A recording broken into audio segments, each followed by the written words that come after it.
For today's difficult conversation, I thought, let's do something a bit different. So I'm inside the UCL Institute. Now that is UCL, so University College London's research facility. Now, do you remember a month or so ago, we spoke to a lady called Sandra Hamilton. She suffers with something called non-Hodgkin lymphoma. And when she got that diagnosis, she decided to do something about it and set up a charity. Her charity is called Cure Cancer, and she works alongside UCL to find ways of trying to tackle and cure cancer. Now, on that show, one of our generous GBNews viewers donated £10,000, and a lot of you donated other sums as well. So I thought, what better thing to do than show you just where that money goes, the important equipment that it buys, and the people behind it. Let's go and meet them. So I'm here in the laboratory and I'm joined by Dr. Rajiv Gupta. He is the research lead for Cure Cancer, and also Professor Tariq Enver. He is the man in charge and the director of the Institute. So I can start with you first, Rajiv. Talk to me about what you do. What's your role? It's twofold, really. I have to work in the NHS as a consultant haematologist, and I'm involved in diagnosing and treating blood cancer. I also work with Tariq here in the Cancer Institute, where we do research into the biology of aggressive lymphoma and of stem cells. So now, Tariq, you're the boss. You're the man in charge. What goes on day to day here? Well, I think the simple answer is an awful lot. Essentially what we're trying to do is understand how disease initiates, how disease progresses, and ultimately try to find new ways of targeting cancer by developing kinder, more sort of molecularly orientated or immune therapeutic strategies to develop more effective and more kind treatments for cancer patients. And how is that going? I mean, especially in the case of Sandra, so non-Hodgkin lymphoma, which is a big, it's a big group of blood cancers, right? Overall, I think there's been tremendous progress, actually, in our understanding of cancer research. And there's a whole new suite of targeted therapies, I think particularly immune-based therapies that are now coming online and being trialled in patients. As ever, there are challenges with new therapies. It takes time to optimize them and to get them to work exceptionally well.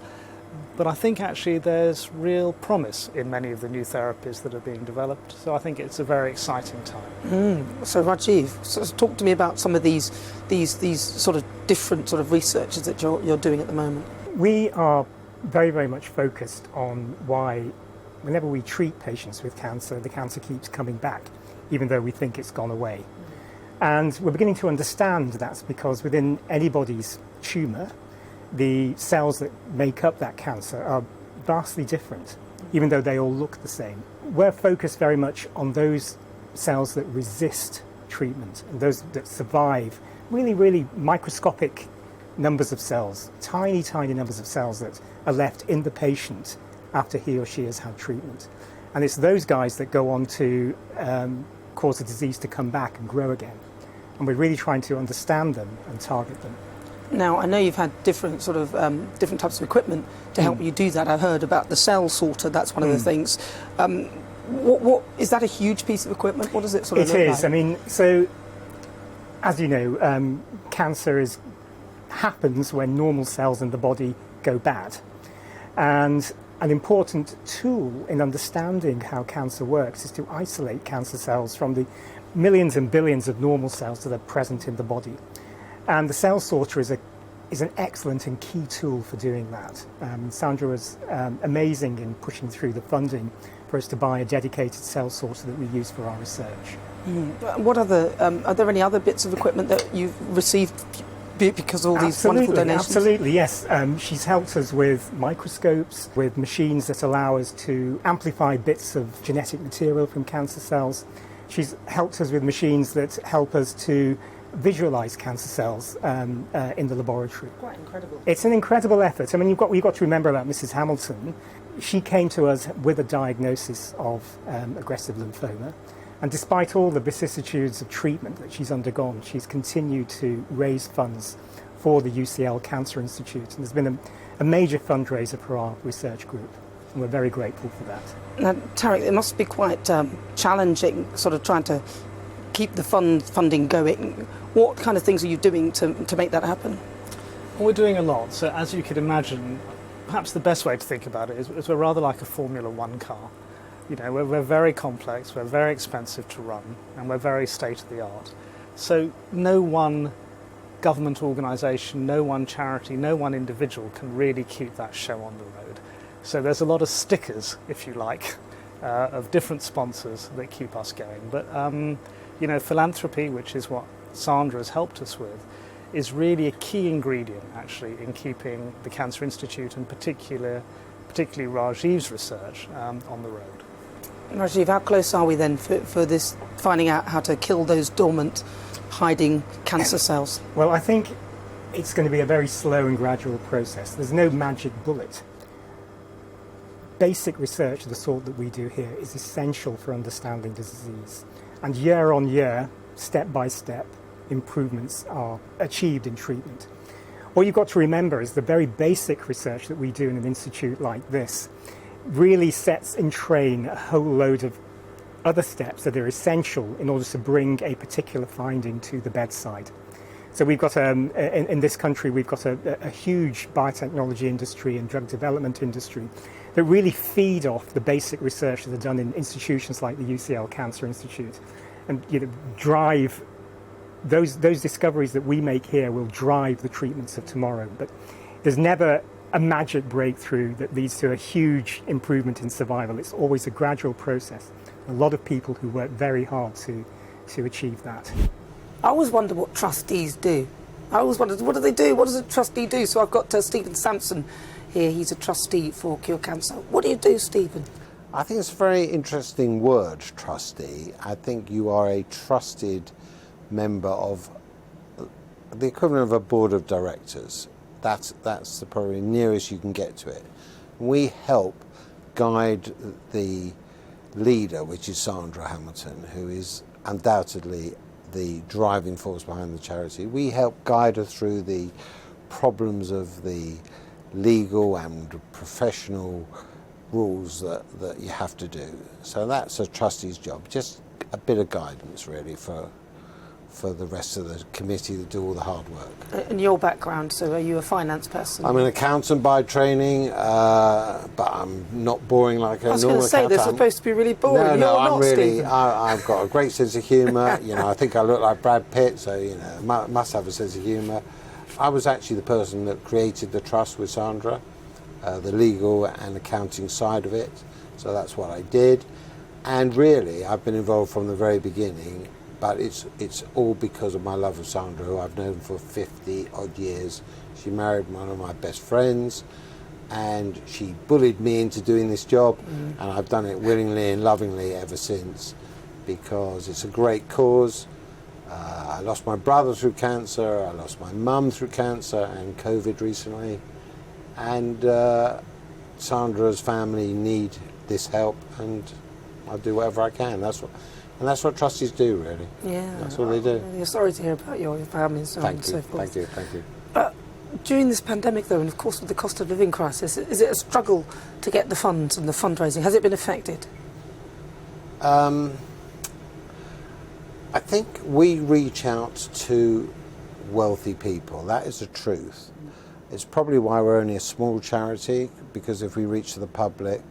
But my own experience is the public always dig deep for good causes, even during a recessionary type of environment, or the problems we're having with the cost of living now and that kind of stuff. I think if you have a good cause and somebody sort of affects the heart, people will find a pound or so to give to the charity. So we haven't noticed any change in the pattern of money coming in. Is there a particular machine that you guys are looking for funding for, or something in your eye line that you want to... We rely upon the specialist consultants here who say, we could do with this sort of thing. We can't get it through the government. Can you fund it for us? And it could be 10,000 or it could be 100,000. And we go out, and I think the difference between us, we go out and negotiate the price ourselves to get it cheaper than the government actually can buy it. So we can afford to find a way to get it for the specialists here. Well, listen, keep up the great work, Stephen. It's lovely to meet you. It's very nice to meet you, and thank you for helping us raise the profile, really, what this is all about. Now, a month ago, I spoke to Sandra Hamilton. We talked about her condition, non-Hodgkin lymphoma, and we spoke about the charity. I'm pleased to say she's here now. Sandra, well, you are looking fabulous. Thank you. Now, tonight's event is obviously about raising more money, and of course, when you were on the show, somebody donated £10,000. We were just, I was, for once in my life, lost for words. And I can tell you that is something. Oh my God, really? So you were lost for words. That money, though, how important is it to get those donations in? It's just so incredible. People just don't understand. My family, my friends watch me. They watch me suffer and they can do nothing. They can Google, but they can't help. Think about the poor youngsters, the young kids. They don't understand what's going on, so how frightening must it be for them? Well, your battle's been going on for a long time. You set up the charity in 2010, was yeah. it? What is the backstory for setting it up? Well, my dad was diagnosed back in 2000 with non-Hodgkin's follicular lymphoma, but he was marginal zone. Right. And basically he went within 17 months. Now that is a typical average lifespan. So I watched what I knew he didn't want to go through, which was a slowly dying, and the last 3 minutes before he passed, it was like watching a fish out of water, gasping for breath. It's the most heart-rending, upsetting thing I've ever had to suffer. And I don't want people to suffer like that. And unfortunately, the treatments are so toxic, and the doctors don't know what to do. The specialists don't know what to do. If you've got a non-Hodgkin's, a leukemia, basically a blood cancer, they are sometimes containable, very rarely curable. So therefore, they just say, well, we've got to do something. The family says, you've got to do something, you have to do something. So they basically give them poison, chemotherapy, and hope that something works. But unfortunately, within the terminal cancer groups, if you have a liver and a spleen, or a liver and a heart, or lung cancer, if you treat it with this, it actually does damage to this, and therefore they rebel.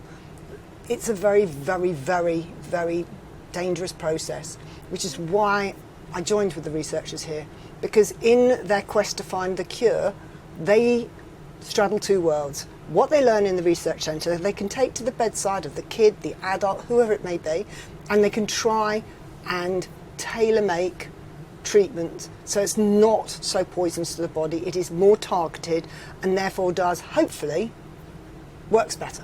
Where are you in your treatment with?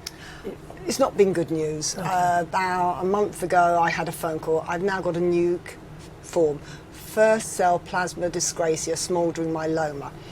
All the years of chemotherapy have now damaged 20% of my B cells. And this is a blood cancer, but in the bones. And Raji's got to explain it to me, because I still don't understand. It's not good. And it's one of those cancers, again, non-curable, sometimes containable. Tomorrow I might need treatment. I might need treatment now. Or I might need treatment in 5 years.